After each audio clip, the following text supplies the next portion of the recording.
Salut, le tutoriel d'aujourd'hui vous présente les généralités et les applications du modèle linéaire généralisé. Nous allons vous montrer d'un point de vue théorique et d'un point de vue pratique comment est-ce que on peut utiliser les modèles linéaires généralisés, dans quel contexte, dans quelle situation euh, pratique peut-on être amené à utiliser des modèles linéaires généralisés.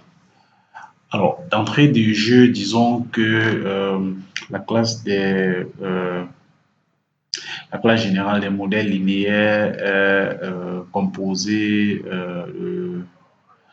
de trois composants principales, la composante aléatoire, systématique et puis la fonction de liaison.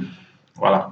Donc, pour ce qui est de la composante aléatoire, donc, on identifie la variable dépendante y et sa distribution de probabilité. Ça, c'est pour ce qui est de la composante aléatoire. La composante systématique, quant à elle, dans cette composante systématique, on identifie l'ensemble des variables explicatives de notre variable dépendante que nous avons, dont nous avons parlé au point précédent. Et enfin, la fonction de lien. La fonction de lien qui identifie la fonction de la moyenne qui est une fonction linéaire des variables explicatives. On va identifier la fonction de lien qui est telle qu'en appliquant cette fonction à la moyenne, on retrouve une fonction linéaire. Donc, on puisse estimer notre fonction, notre variable explicative moyenne. On peut expliquer la moyenne de notre variable explicative au moyen d'une combinaison linéaire de variables explicatives. Ce qui n'est pas toujours le cas dans le cas du modèle linéaire où on exprime directement la moyenne comme combinaison linéaire. Mais dans le cas des modèles linéaires généralisés, il y a une nécessité de transformer notre moyenne au moyen d'une fonction pour avoir une fonction linéaire. Voilà. Pour ce qui est de la composante aléatoire, disons ici que la réponse conditionnelle normalement distribuée avec écart type constant. On a la réponse conditionnelle normalement distribuée avec écart type constant.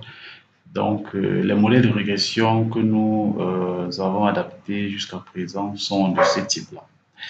Voilà. Pour ce qui est toujours des composants aléatoires, on a les résultats binaires. On peut par exemple modéliser le succès ou l'échec. On a une variable aléatoire qui n'a que deux issues, le succès ou l'échec. Voilà. Donc, la composante aléatoire a une distribution binomiale et le modèle est appelé le modèle de régression logistique.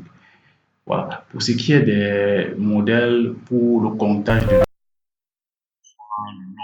euh, dans une fonction fixe, le nombre d'événements dans une zone fixe ou une durée, par exemple, la composante aléatoire est une distribution de Poisson et le modèle s'appelle la régression de Poisson.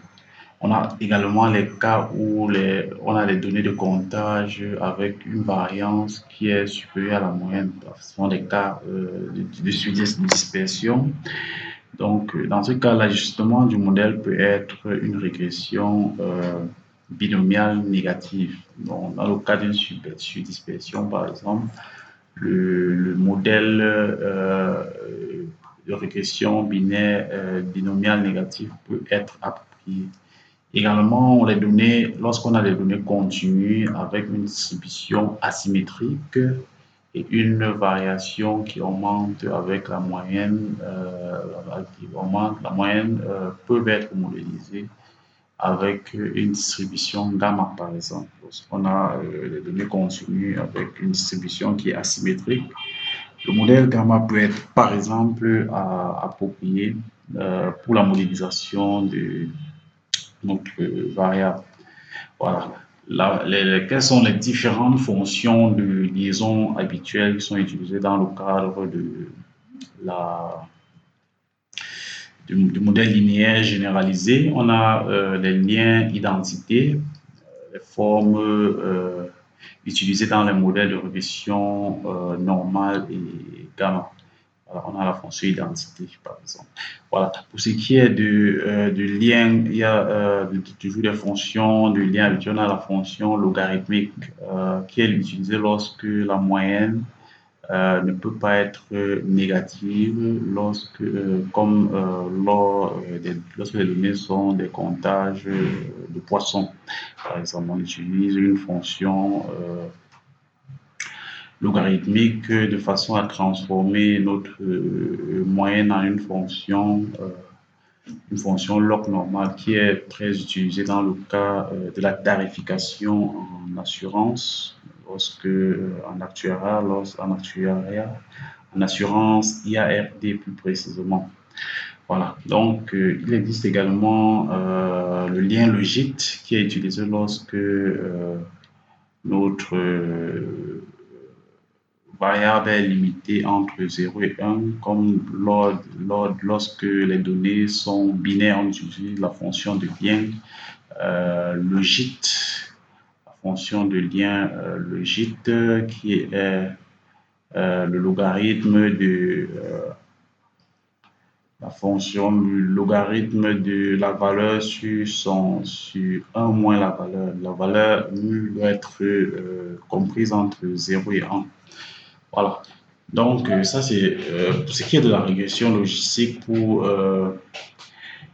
en parler de façon plus précise. La régression logistique a une variable à réponse dichotomique, des variables explicatives qui sont numériques ou alors catégorielles, ou les deux cas concomitamment. L'objectif, c'est de modéliser la probabilité d'un résultat particulier en fonction de là où les variables prédictives. Comme problème dans la régression logistique, la probabilité est limitée entre 0 et 1 et la distribution des réponses est binomiale. Et la fonction de lien, c'est la fonction logistique, le lien logistique dont on vous a présenté plus haut, une fonction qui permet de transformer. Nous allons y revenir un peu plus bas. Voilà. Donc la régression logistique, dans le cas de la régression logistique avec un prédicteur, on a comme réponse la présence ou l'absence d'une caractéristique. Et le prédicteur, c'est une variable numérique observée pour chaque cas. Donc, on a une variable numérique qui est observée pour chaque cas.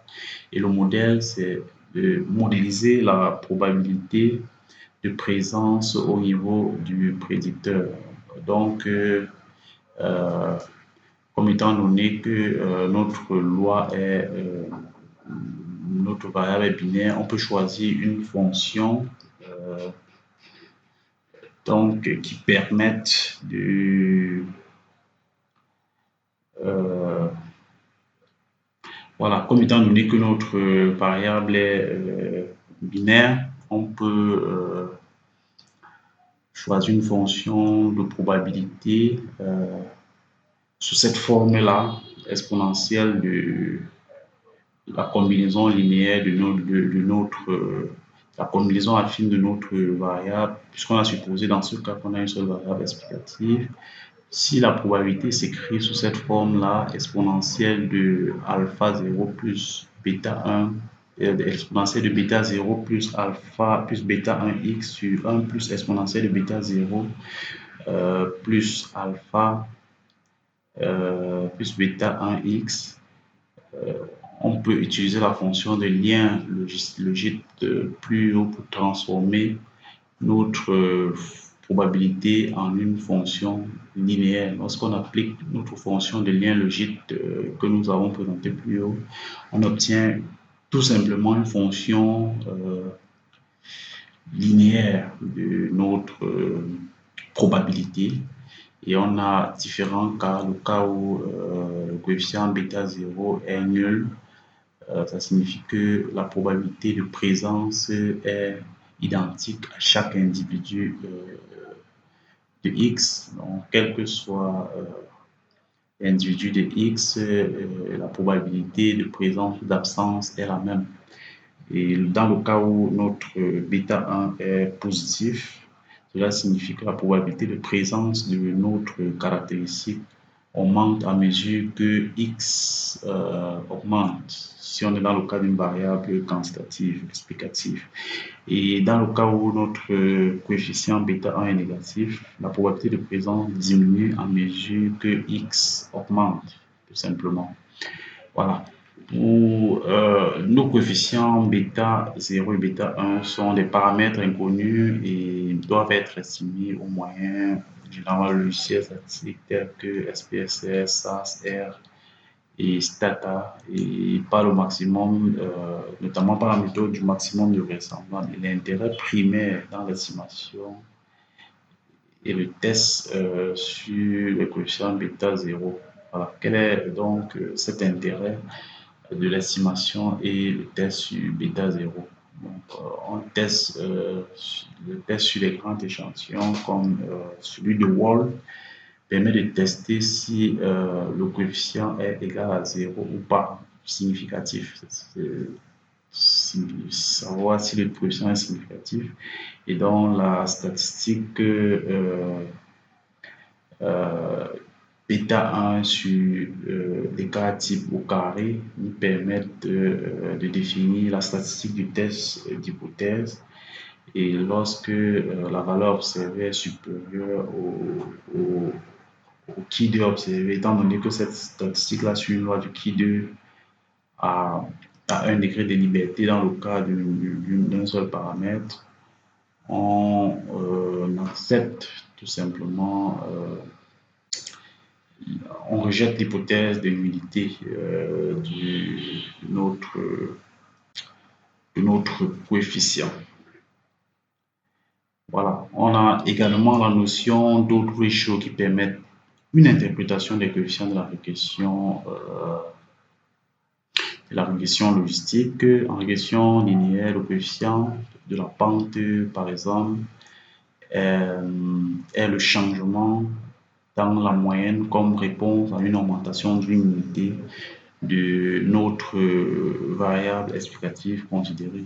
Par contre, en régression logistique, on peut montrer que le rapport des ordres est égal à l'exponentielle de bêta 1.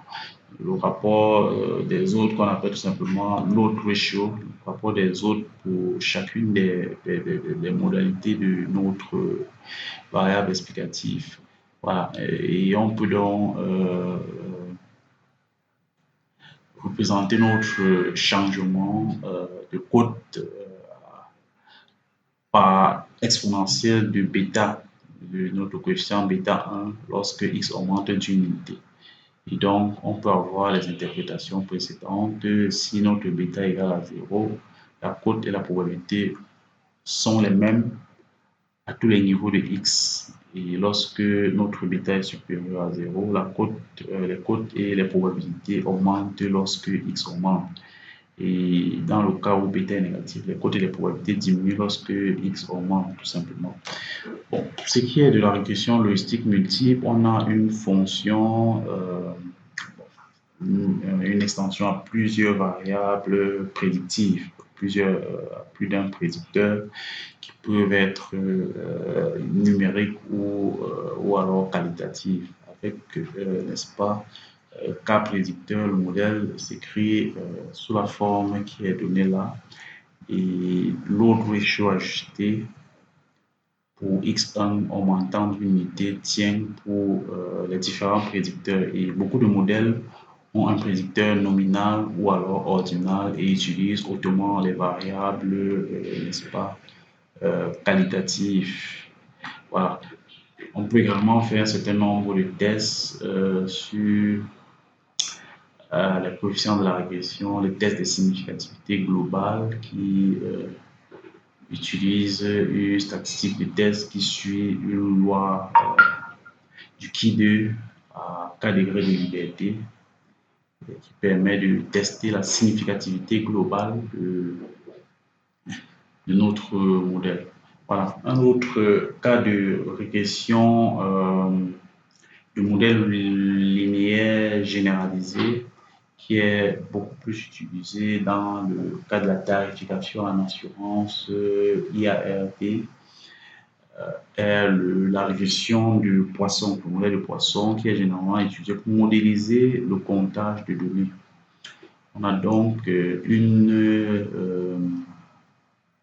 distribution de poissons avec comme restriction le fait que l'espérance de notre